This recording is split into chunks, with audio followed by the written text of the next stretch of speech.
నమస్తే welcome to mega box office.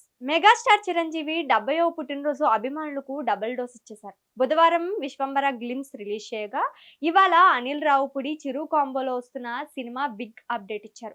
Mega 157 title ను reveal చేశారు. ఈ సినిమాకు మన శంకర వరప్రసాద్ గారు అనే పేరు ఖరారు చేశారు. ఈ విషయాన్ని తెలియజేస్తూ గ్లిమ్స్ కూడా విడుదల చేశారు. ఈ ఈవెంట్ కు హాజరైన అనిల్ రావుపుడికి ఆసక్తికర ప్రశ్న ఎదురైంది. రాబోయే రోజుల్లో మెగాస్టార్ బాలయ్యతో కలిసి సినిమా చేస్తారా అని మీడియా ప్రతినిధులు ప్రశ్నించారు. దీనికి అనిల్ రావుపుడి స్పందించారు.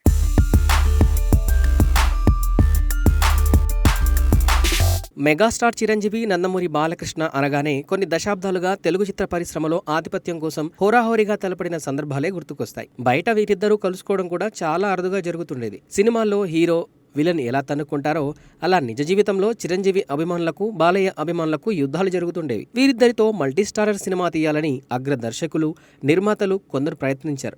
కానీ సరైన కథ దొరకపోవడంతో ఆ ప్రయత్నం పట్టాలెక్కలేదు.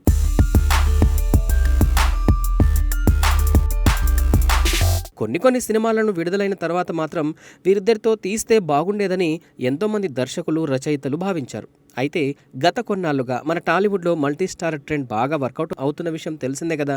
స్టార్ హీరోలతో పాటు సీనియర్ హీరోలు సైతం ఈ ట్రెండ్ను ఫాలో అవుతున్నారు. ఈ క్రమంలోనే చిరు, బాలయ్య కాంబో మల్టీస్టారర్ కోసం ఫ్యాన్స్తో పాటు ఆడియన్స్ కూడా ఎంతో ఈగర్గా వెయిట్ చేస్తున్నారు. అయితే తాజాగా చిరు, బాలయ్య మల్టీస్టారర్ పై దర్శకుడు అనిల్ రావిపూడి స్పందిస్తూ పలు ఆసక్తికర వ్యాఖ్యలు చేశారు. నిన్న మెగాస్టార్ బర్త్డే సందర్భంగా ఆయన చిరంజీవితో తెరకెక్కిస్తున్న సినిమా టైటిల్ గ్లిమ్స్ ని విడుదల చేశారు. మన శంకర వరప్రసాద్ గారు అనే టైటిల్తో అనిల్ రావిపూడి మెగాస్టార్తో 157వ సినిమా చేస్తున్నారు. నిన్న గ్లిమ్స్ విడుదలైన సందర్భంగా ప్రెస్ మీట్ నిర్వహిస్తే ఆ ప్రెస్ మీట్లో చిరు, బాలయ్య మల్టీస్టారర్ పై ఆయన స్పందిస్తూ కొన్ని ఆసక్తికర వ్యాఖ్యలు చేశారు.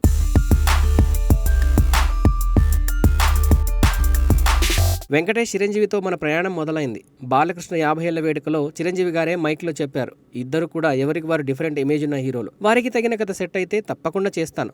అలాంటి కథ కుదిరితే ఎవరు చేసినా బాగుంటుంది అని అనిల్ రావిపూడి అన్నారు. ఆయన చెప్పిన దాన్ని బట్టి చూస్తే రాబోయే రోజుల్లో చిరు, బాలయ్య మల్టీస్టారర్ పట్టాలెక్కడం ఖాయంగా కనిపిస్తోంది.